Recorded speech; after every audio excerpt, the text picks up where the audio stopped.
Ny fangatahan'ny papa amin'ity volana Martsa ity, izay fanaontsika amin'ny fanolorana ny andro isan'andro, atolotry ny tambajotra mpivavahan'ny papa maneran-tany, dia miompana indrindra amin'ireo iharan'ny fanararaotana izay ataon'ny olon'ny Eglizy, na ara-nofo io, na ara-tsaina, na koa amin'ny fomba samihafa. Tiany papa ohatra ny Eglizy manoloana ity zava-misy ity ka tsy tokony hanafina izao loza izao. Mangataka ihany koa izy ny hivavahana manokana ho an'ireo mijaly vokatr'izany fanararaotana izany, mba hahita valiny mazava sy mahafa-po avy amin'ny Eglizy manoloana ny fangirifiriana sy ny fijaliana iaretan'izy ireo. Indrindra ary ny papa ray masina raha miteny sy manazava momba izany izy. Ho an'ireo ny iharan'ny fanararaotana. Manoloana ny fanararaotana, indrindra ny ataon'ireo mpikambana na ireo olon'ny Eglizy, dia tsy ampy ny mangataka famelan-keloka fotsiny. Ilaina ny mangataka famelan-keloka, saingy tsy ampy izany. Zava-dehibe koa ho an'ireo ny hiaram-boina ny famelan-keloka, saingy tena mila apetraka kosa ho ivony zavatra rehetra izy ireo. Tsy afaka hanomboka ho sitrana ny fanaitainana sy ny ratra rantsain'ireo ny hiaram-boina raha tsy mahita valiny sy asa mivaingana afaka hanarina sy afaka hanarina ny fahavoazana ny atra sy hisorohana ny fiverimberenany. Tsy tokony hanafina ny loza teraky ny fanararaotana ny Eglizy, na inona izany na inona.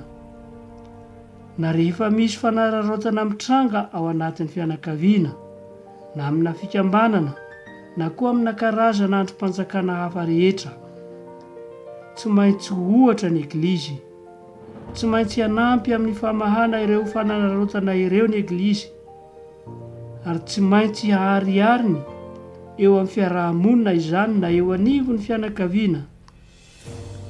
Tsy maintsy hanome sehatra azo antoka hiainona ireo ny iharan'ny tsirariny ihany koa ny Eglizy, hanoana azy ireo ara-tsaina ary koa hiaro azy. Aokary isika hivavaka ho an'ireo rehetra izay mijaly vokatry ny faharatsiana ataon'ireo olon'ny Eglizy, mba hahitan'izy ireo valiteny mazava avy amin'ny Eglizy manoloana ny fangirifiriana sy ny fijaliana iaretany izy ireo. Izay ary ny fanazavana tolotry ny papa ray masina, fa mba misy fanamariana kely sy ataoko hoe hanampy antsika indrindra amin'ny fahazahoana mivantana izay tiany papa ray masina ho ambara. Ankehitriny moa isika efa mampiasa ireo fitaovan-tserasera izay fanakalozana vaovao, indrindra efa manana misy amin'itony telefônina Android itony, misy ny internet, ka ny fiangonana dia mampiasa izany.